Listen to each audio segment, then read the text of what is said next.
नमस्ते दर्शकों, स्वागत है आप सबका आज के विशेष अंक में।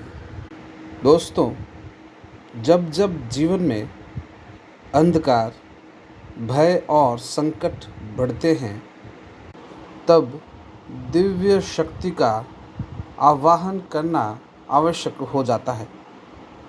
ऐसे ही अद्भुत और चमत्कारी शक्ति का स्रोत है दुर्गा सप्तशती, एक ऐसा पवित्र ग्रंथ जिसमें माँ दुर्गा के 9 स्वरूपों की महिमा, उनकी पराक्रम की गाथा और दुष्ट शक्तियों पर विजय का वर्णन मिलता है।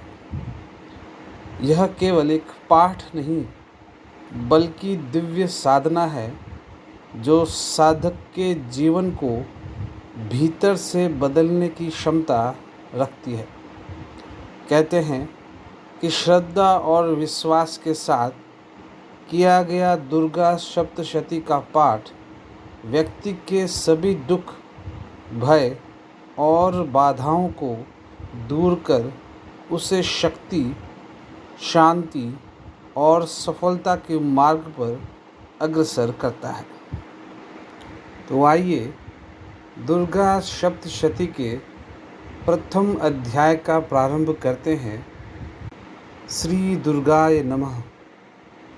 प्रथम चरित्र के ब्रह्मा ऋषि, महाकाली देवता, गायत्री छंद, नंदा शक्ति, रक्तदंतिका बीज, अग्नि तत्व और ऋग्वेद स्वरूप हैं। श्री महाकाली देवता की प्रसन्नता के लिए प्रथम चरित्र के जप में विनियोग किया जाता है। भगवान विष्णु के सो जाने पर मधु और केटभ को मारने के लिए कमल जन्मा ब्रह्मा जी ने जिनका स्तवन किया था, उन महाकाली देवी का मैं सेवन करता हूँ। वे अपने 10 हाथों में खड्ग, चक्र, गदा, बाण, धनुष, परिघ, शूल, भुषंडी, मस्तक और शंख धारण करती हैं। उनके 3 नेत्र हैं।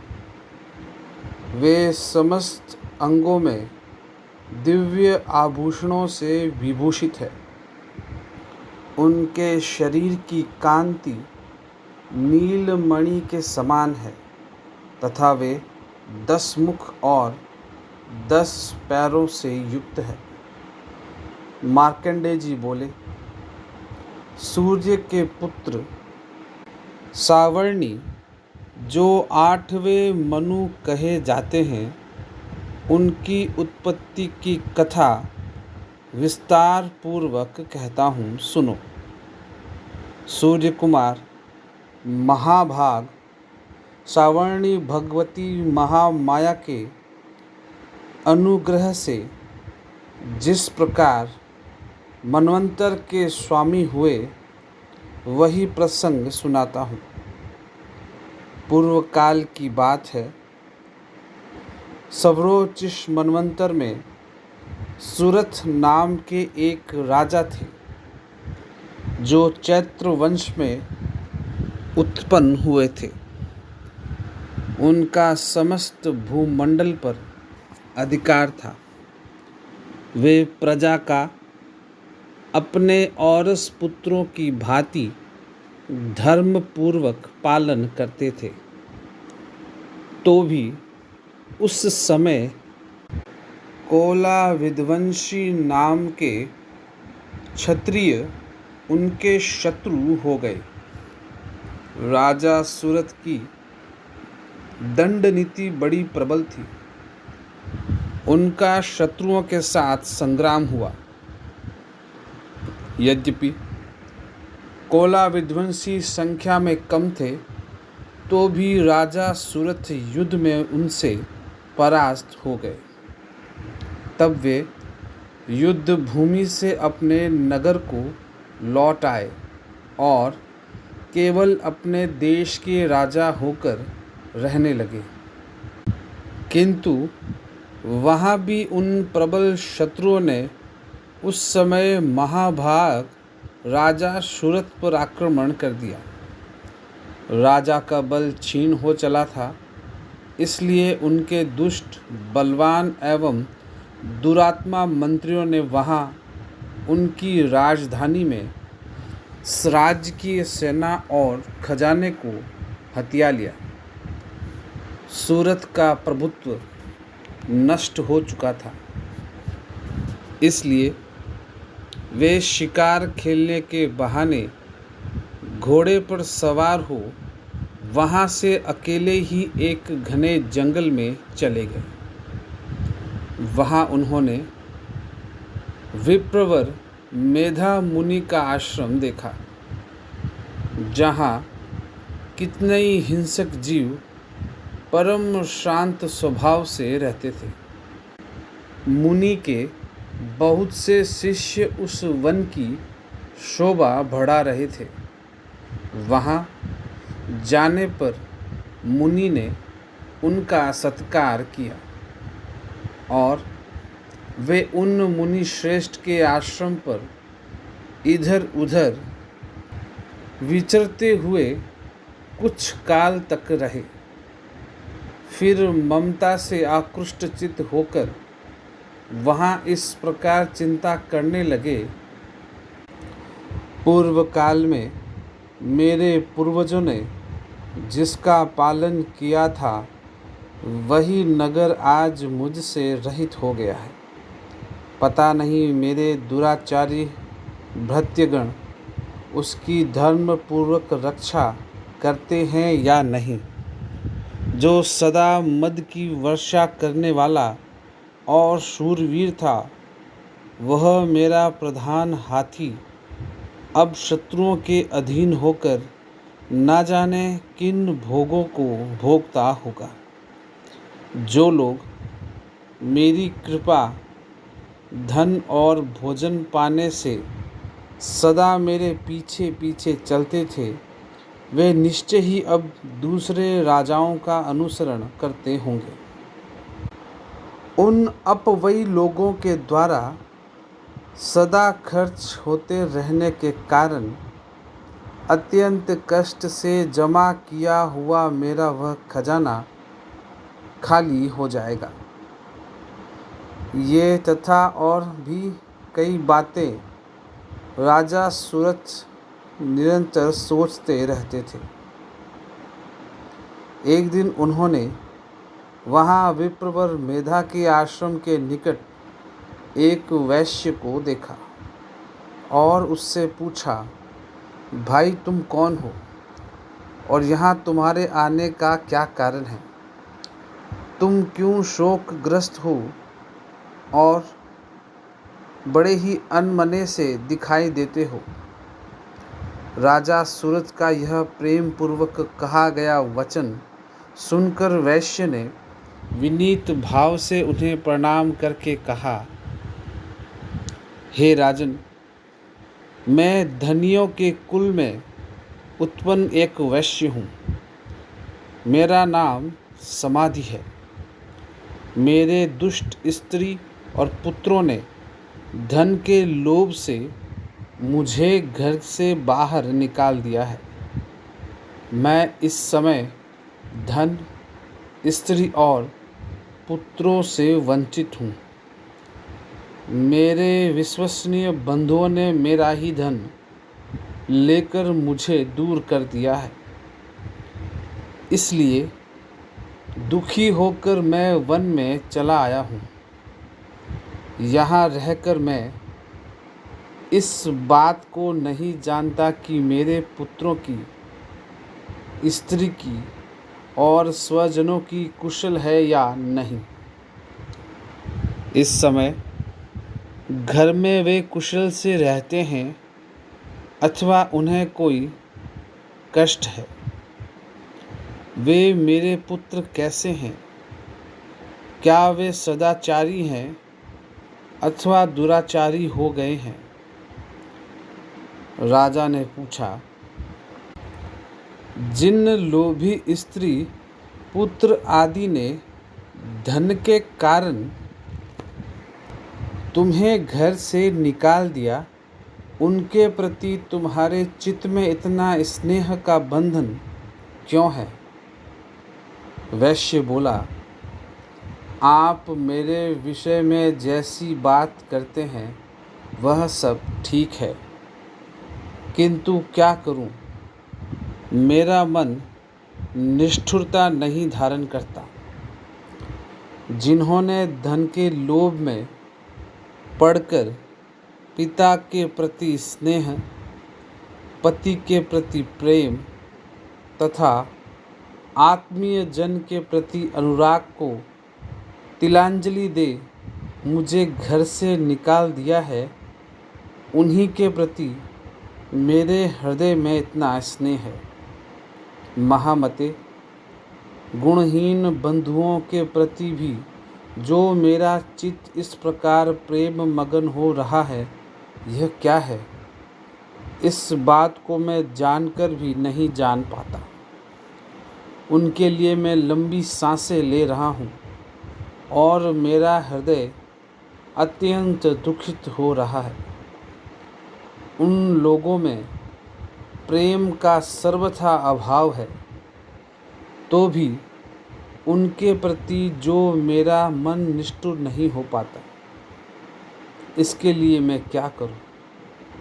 मार्कंडेय जी कहते हैं, हे ब्राह्मण, तदंतर राजाओं में श्रेष्ठ सूरत और वह समाधि नामक वैश्य दोनों साथ साथ मेधा मुनि की सेवा में उपस्थित हुए। उनके साथ यथा योग्य न्याय अनुकूल विनयपूर्ण बर्ताव करके बैठे। तत्पश्चात वैश्य और राजा ने कुछ वार्तालाप आरंभ किया।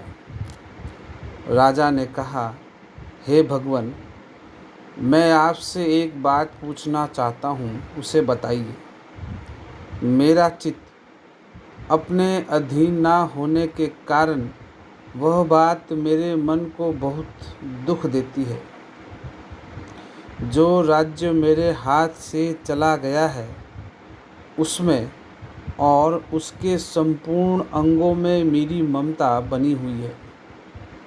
हे मुनिश्रेष्ठ, यह जानते हुए भी कि वह अब मेरा नहीं है, अज्ञानी की भांति मुझे उसके लिए दुख होता है। यह क्या है?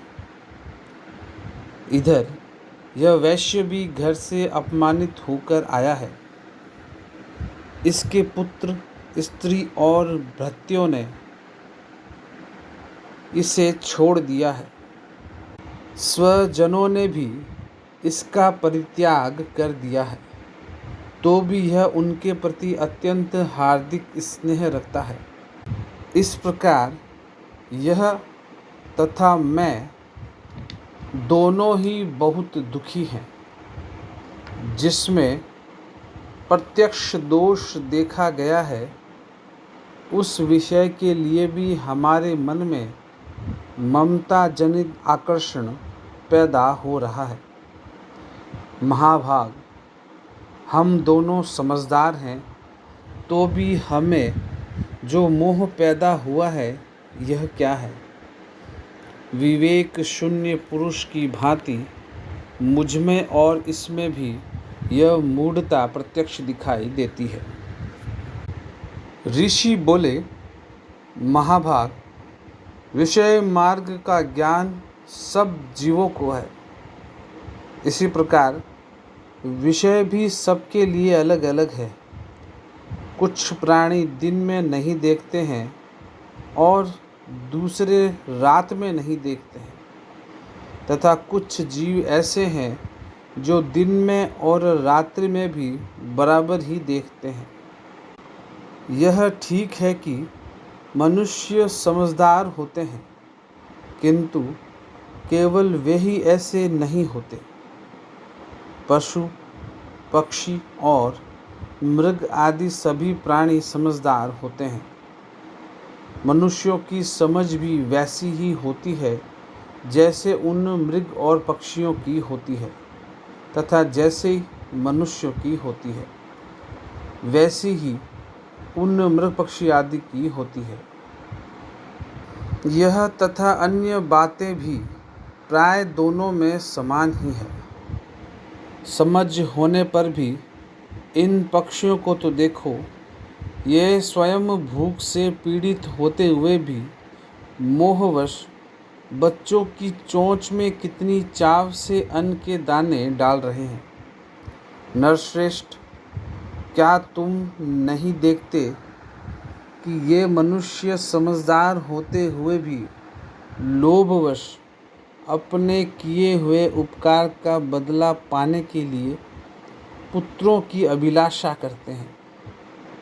यद्यपि उन सब में समझ की कमी है, तथापि वे संसार की स्थिति बनाए रखने वाली भगवती महामाया के प्रभाव द्वारा ममतामय भंवर से युक्त मोह के गहरे गर्त में गिराए गए हैं।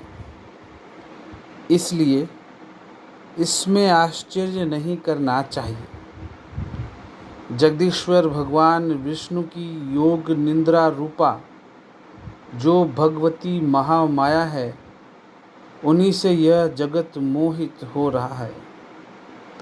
वे भगवती महामाया देवी ज्ञानियों के भी चित्त को बलपूर्वक खींचकर मोह में डाल देती है। वे ही इस संपूर्ण चराचर जगत की सृष्टि करती है, तथा वे ही प्रसन्न होने पर मनुष्य को मुक्ति के लिए वरदान देती है।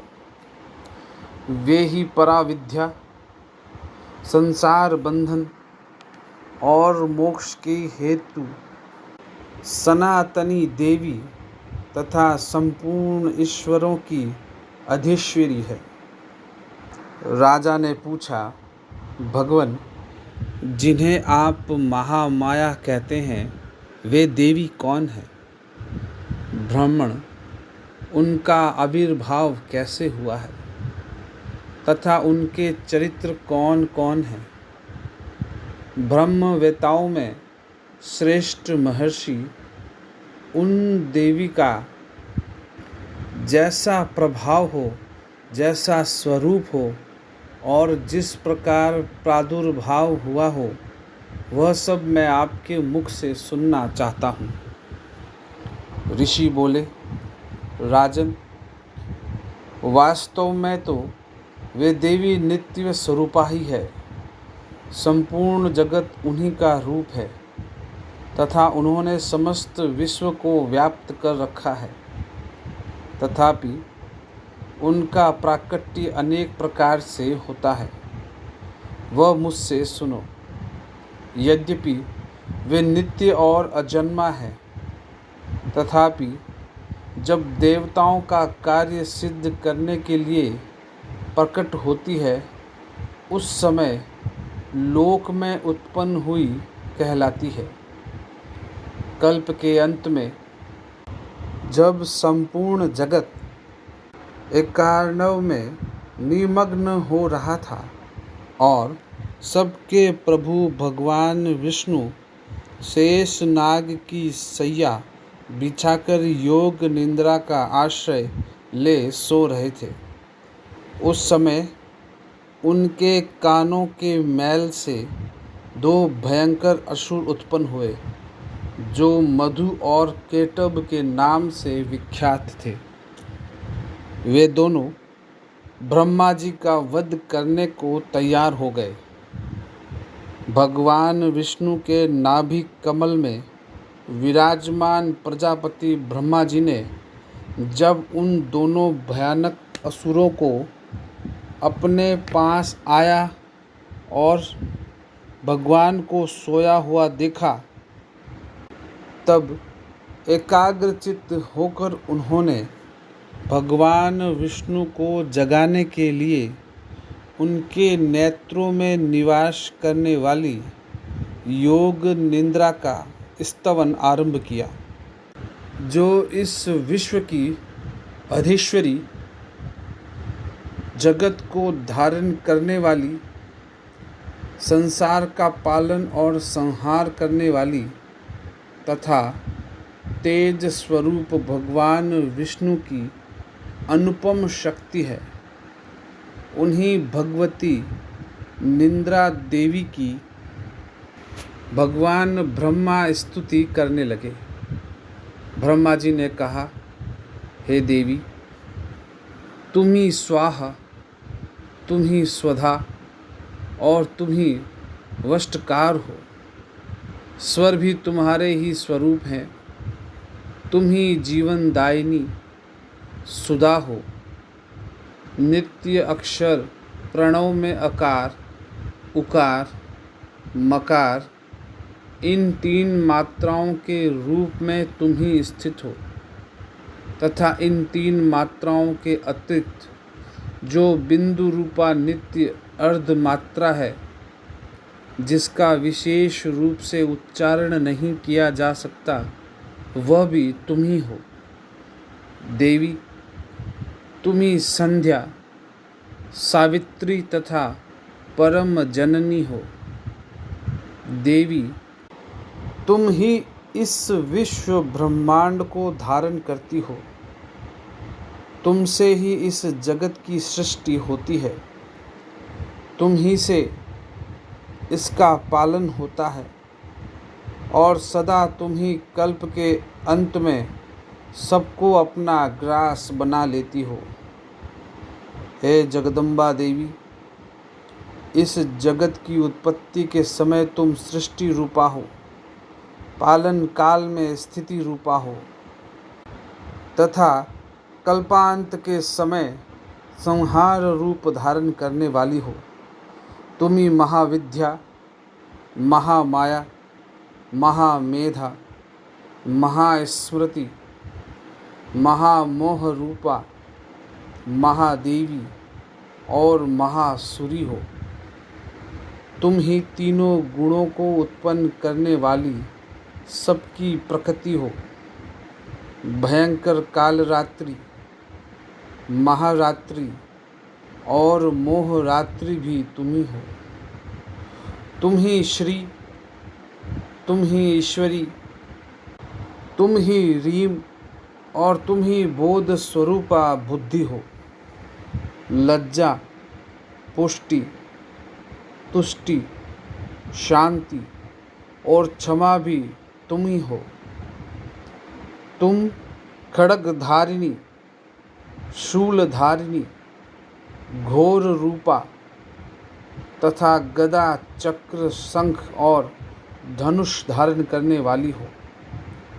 बाण, भुषुंडी और परिघ के ये भी तुम्हारे अस्त्र हैं। तुम सौम्य और सौम्यतर हो। इतना ही नहीं, जितने भी सौम्य एवं सुंदर पदार्थ हैं, उन सब की अपेक्षा तुम अत्यधिक सुंदरी हो। पर और अपर, सबसे परे रहने वाली परमेश्वरी तुम ही हो। सर्वस्वरूपे देवी, कहीं भी सत असत रूप में जो कुछ वस्तुएं हैं और उन सब की जो शक्ति है, वह तुम ही हो।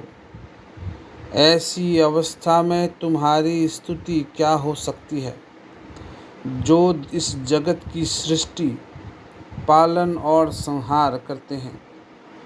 उन भगवान को भी जब तुमने निद्रा के अधीन कर दिया है, तब तुम्हारी स्तुति करने में यहाँ कौन समर्थ हो सकता है।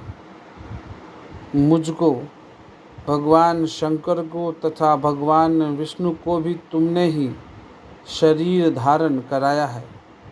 अतः तुम्हारी स्तुति करने की शक्ति किसमें है। देवी, तुम तो अपने इन उदार प्रभावों से ही प्रशंसित हो। ये जो दोनों दुर्धर्ष असुर मधु और केटभ हैं, इनको मोह में डाल दो और जगदीश्वर भगवान विष्णु को शीघ्र ही जगा दो। साथ ही इनके भीतर इन दोनों महान असुरों को मार डालने की बुद्धि को उत्पन्न कर दो। ऋषि कहते हैं, राजन, जब ब्रह्मा जी ने वहाँ मधु और केटभ को मारने के उद्देश्य से भगवान विष्णु को जगाने के लिए तमोगुण की अधिष्ठात्री देवी योग निद्रा की इस प्रकार की स्तुति की, तब वे भगवान के नेत्र, मुख, नासिका, बाहु, हृदय और वक्ष स्थल से निकलकर अव्यक्त जन्मा ब्रह्मा जी की दृष्टि के समक्ष खड़ी हो गई। योग निद्रा से मुक्त होने पर जगत के स्वामी भगवान जनार्दन उस एकार्णव जल में शेष नाग की सैया से जाग उठे। फिर उन्होंने उन दोनों असुरों को देखा। वे दुरात्मा मधु और केटभ अत्यंत बलवान तथा पराक्रमी थे और क्रोध से लाल आंखें किए हुए ब्रह्मा जी को खा जाने के लिए उद्योग कर रहे थे। तब भगवान श्री हरि ने उठकर उन दोनों के साथ 5000 वर्षों तक केवल बाहु युद्ध किया। वे दोनों ही अत्यंत बल के कारण उन्मत्त हो रहे थे। इधर महामाया ने भी उन्हें मोह में डाल रखा था। इसलिए वे भगवान विष्णु से कहने लगे, हम तुम्हारी वीरता से संतुष्ट हैं, तुम हम लोगों से कोई वर मांगो। श्री भगवान बोले, यदि तुम दोनों मुझ पर प्रसन्न हो तो अब मेरे हाथ से मारे जाओ। बस इतना सा ही मैंने वर मांगा है, यहाँ दूसरे किसी वर से क्या लेना है। ऋषि कहते हैं, इस प्रकार धोखे में आ जाने पर जब उन्होंने संपूर्ण जगत में जल ही जल देखा, तब कमल नयन भगवान से कहा, जहाँ पृथ्वी जल में डूबी हुई ना हो, जहाँ सूखा स्थान हो, वही हमारा वध करो। ऋषि कहते हैं, तब तथास्तु कहकर शंख, चक्र और गदा धारण करने वाले भगवान ने उन दोनों के मस्तक अपनी जांघ पर रखकर चक्र से काट डाले। इस प्रकार ये देवी महामाया ब्रह्मा जी की स्तुति करने पर स्वयं प्रकट हुई थी। अब पुनः तुमसे उनके प्रभाव का वर्णन करता हूँ, सुनो। इस प्रकार श्री मार्कंडेय पुराण में सावर्णिक मनवंतर की कथा के अंतर्गत देवी महात्म्य में मधु केटभ वध नामक पहला अध्याय पूरा हुआ। जय माता दी।